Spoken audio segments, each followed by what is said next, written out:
Hello and greetings. I hope all are well today. Today we're going to look at these marvelous little machines that you've been hearing about, the Instapot, the Ninja Foodie, and some other generics. What are these wonderful appliances and how will they help us? And so we're going to look at how they work, the different parts, and then do a sample process, and then we will have follow-up videos with additional projects that we will do. I'm Annette Lawler, and I'm a Health and Human Sciences educator with Purdue Extension here in Harrison County. And I'm going to start off talking to you about the parts of the pressure cookers that we're using. And as I do that, we'll also think, what are the benefits? Well, you retain about 90 to 95% of your nutrients because when you're cooking and with that steam, the nutrients stay in the pot. They're fast, so our cook time can be saved up to 1/3. They're green. They use 70% less energy than traditional methods of ovens and such. And then they're easy, safe, and convenient. And they're also actually very easy to clean. You might want to use them for things like chicken, pork, beef, maybe other vegetables that are very thick and heavy, such as carrots and potatoes and squash, and then maybe things like bulgur and other sorts of rice and other sorts of grains. So there's lots of things you can do with them. So how do they work? Well, we put water in the bottom of this pot, which is the internal pot. And so we put some water in. The heat unit is at the bottom. And so this is where your heat's coming in. And so when you put your pot in, if you're going to pressure cook, you always have to have water. So I'm going to go ahead and put some water in this one. And if you'll notice when I pulled this up, this is stainless steel. And many of your different brands that you can buy come with stainless steel. Then we have some other brands such as this Ninja. And this one comes with a ceramic lined pot. And so this one, it's more of that non-stick, and it's really great for not having a lot of stains and things build up, although I like to use something that's more gentle, like a wooden tool or a spatula that might be silicone in those so I don't scratch them. And with the stainless steel, you can scrub them a little bit more because of the way they're made. They can take a scrubbing. You can also clean these if they start to build up like a discoloration. You can run a 5-minute session in it with vinegar and water, and that will help break up all the discoloration that gets on the pot. We'll start with the lid. These lids have a vent and a seal. So if there's always one direction it tells you to vent and another direction to seal. And that's what you're going to have to decide what you're going to do, and make sure before you start that you put them in the right position. Inside the lid there's a sealing ring, and it fits behind the little clamps right here inside the ring. You have to have that in order to build up the pressure to keep the airtight. So inside the lid you're going to have, in addition to the ring, you're going to have this little piece right here, and this has some little holes, and it'll help protect things from blowing out of the top if you get it a little too full. So that would be something that you'll need to take apart and clean. And then next to it you can see this valve. Right here at the top in this little hole you will see that this pops up and down. Whenever it's under pressure it pops up. And when there's no longer any pressure, it will pop down. And then you'll know that your pressure is gone and you can open the unit. These are sealed, so once you have sealed it, when you start cooking in it, then it's sealed. So we're going to do something today that I think will surprise a lot of people and how easy and convenient that it is. We're going to start off with this nice handy dandy little tool that we can put inside the pot. And we're going to put eggs in it. So what happens is you have a vessel that's enclosed and sealed.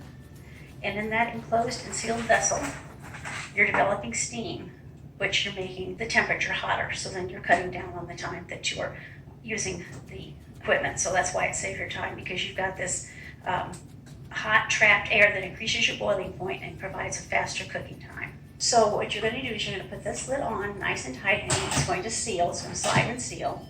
And it makes all kinds of noises. And then I've got it here at the back for sealing, so that we're going to be able to build the pressure. And when we build that pressure here, we're going to cook these eggs. They're going to cook very fast, and the most amazing thing happens to eggs when you cook them in an Instapot. The peels just fall off, and it is amazing how quickly that they peel. So what I'm going to do is I'm going to turn this a little bit to look at it, and I'm going to use these items that are on the front, because these are called electric programmable pressure cookers. And so they're programmable. You can use what's on here, or you can set your own individually in manual mode if you would like. But the easiest way to do this is hit egg. Now you've hit A, and so what's going to happen is this machine will heat up until it builds the steam. And all the temperature control is handled inside the unit. So once it builds the pressure that it needs to be, in this case it's on high when you build the pressure, then it's going to hold that temperature so that your pressure stays the same. And so it's always monitoring that pressure, keeping your steam encased and keeping it accurate. And so then when you release the steam, then you should be good to go on having the product being safe. However, you do need to always check things like meats to make sure that they have cooked enough to be safe. You want to make sure that you have correct internal temperature, and for that you want to use a thermometer, an instrument thermometer, to check the food just to make sure that you've gotten it up to the proper temperature. Because it can look done, but maybe not in the center. If it's a fat piece of meat, a thick chicken breast, something like that, you want to make sure that it is cooked enough. And so we're going to let this go and let it do its thing. I have another sample one over here. And with this brand, it looks just slightly different. It's called a Yeti. And if you'll notice on here that it is counting. And so I had already started it before starting taking this video with some eggs in it to get it up and ready to go. I'll explain other parts, and then we'll come back and we'll take the eggs out and we'll be able to take a look at those. Other parts that we have, when you buy these, they come with various kinds of things. One of the things they will come with is their own little cookbook, whether it be Instapot or the Ninja Foodie, they'll have cookbooks. And then there's tons of other things. How you can get so many recipes off the internet nowadays. You can use Pinterest, you can use Facebook, you can just ask Google, you can find lots and lots of recipes. Make sure that the recipes always have safety information, because you want to make sure that you're processing things safely. And that being said, do not ever can your foods, like in canning, in a pressure cooker. These are designed to cook, they're not designed to can. You want to get an actual pressure canner if you want to can your produce, beef, whatever it is that you can. It does not get the actual temperature and pressure that you need to be sure that your canned product is done. So you want to make sure you only use these for cooking. And I know some brands, they sell on TV, they will sell them with saying that they are canners, but they are not. Please do not do that. It's totally unsafe. You want to use proper canning procedures. And as you can see over here, we have had our eggs have cooked, and we still have our pressure on, but the minutes have gone, and so now it's down to 0. What it will do now is count back up. It counted 5, 4, 3, 2, 1, because it's a 5, 5, 5. 5 minutes to build pressure, 5 minutes to cook, 5 minutes to release the steam, and then you're ready to go. So now you see we've gone back up to 1. And so now as that gets ready to lose the pressure, it's finishing up, and it will cool down a little bit as that pressure releases. It will naturally release on its own, but for most recipes, you're going to have a combination of natural release or instant release. If I needed to get this out right now, I could go ahead and hit the lever here and move it back over. You can use a wooden spoon, you can use something that's not going to let you get burned, because these tops, it will get hot on the surface of the product. So you would take and you move the vent so that your hands are not over it. You want to make sure you move it and that steam comes out. And these are really nice to have. These come, the Yeti I had came with these, so you can get your pots and things in and out of the pressure cooker. And so there's a lot of different things. This one came with another one, and it's a cute little puppy dog with puppy dog ears, and so those are cute. These are also really nice. You've got something in the pot and you want it to stay warm, and family's not ready to get to the table, but you don't want this lid on there. You can take the lid off and just set this on top of the pot with the unit on warm, because as soon as it's done and the pressure's gone, it's going to go ahead and stay warm. It will hold for quite a long time. And so you can have quick release, like I said, that's immediate. You can have natural release, which you just let it go until it drops the pressure on its own, or time specific. A lot of recipes will say natural release and at 10 minutes and then open it. So you 10 or 15 or 20 minutes of natural release, and then you let the rest of it out. So it'll tell you on your recipe which one that you need to do. A lot of different things come with these different units. This is a little steamer basket that came with one of the units. You can see little holes on the bottom to steam vegetables. And then it also has a little rack. What's nice about the little rack is you can get a hold of it to pull your item up when you're done. Again, being careful because they are hot.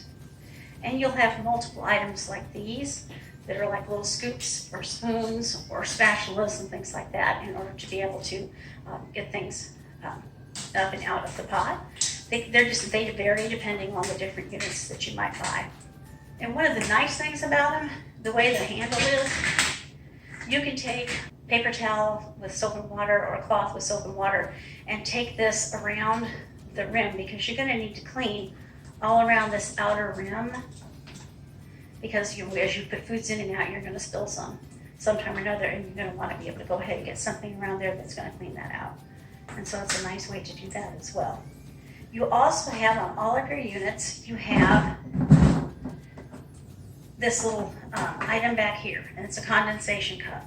And they're just different on each one, but your condensation cups will help if you're getting excess water buildup. You want to make sure that you're making sure that you're getting those emptied out and dried. And here's a different version of a steamer basket. It's a little bit deeper. And a lot of times if you're going to make little cupcakes or you want to make little omelets, little individual egg omelets, you can use this inside your pressure cooker to make the small little items that you might want to pop out of there. And then sometimes you might want to make a loaf bread. And yes, you can make bread in your machines. This is a Ninja loaf pan. And then you also have an item here to use to get your things in and out of the pot without burning yourself. Again, another little steamer basket, and then a tray that holds things. You can get bun pancakes, you can cake pans, you can get lots of different kinds of pans to go with the unit. So when you buy it, I would suggest that you also buy an extra ring for your machine, because let's say you do curry and spicy things a lot, that ring will kind of absorb odors. And so some people say, well, I'll make my savory things with this ring and I'll make my sweet things with this one. You can clean them out. They're machine dishwasher safe to clean them. Sometimes, again, soaking them in soapy water with some vinegar will help pull that odor out. I don't have a problem with it at home, but occasionally I'll notice that it's still retaining a little bit. And like I said, then it's easy to clean. So, we're up to 5 minutes now. So we've done our natural release for 5 minutes. Now we're going to do a quick release. And you can see how I turned that and the steam came pouring out. That's why you don't want to do it with your hand, because that's why many times you want to use something like this, because you don't want to get your hands burned, because you all know how hot steam is. And you want to open it up away from your face so that you don't get excess steam into your face. It's a nice facial, but it might be just a little bit too hot. And so I'm going to use something to get the eggs out, and I'm going to put them in a bowl. This has got cold water.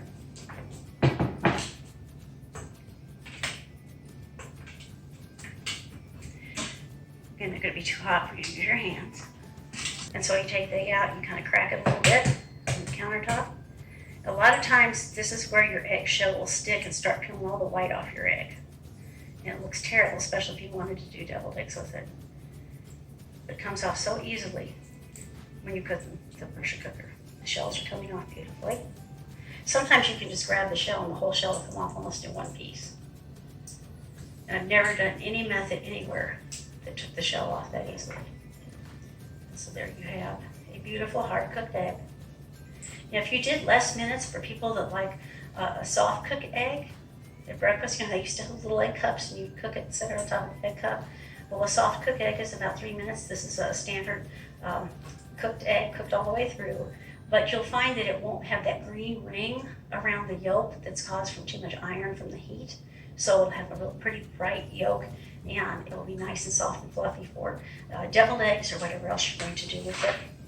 And the white maintains, a good structure as well. To accompany this video, we will also have a little handout link we will attach that gives you information as like a cheat sheet for an Instapot to give you amounts of time that you might want to use for any particular food that you're going to prepare. They're also in the cookbooks, but we're going to add that as well. We will also be doing a couple more of these videos showing the advantages of using our Instapots or Ninjas. I will be doing a cornbread recipe. I will also be doing an additional recipe down the road, so we'll kind of see how the different recipes work. So thank you for your time. We appreciate you being here. We look forward to seeing you again. Bye-bye.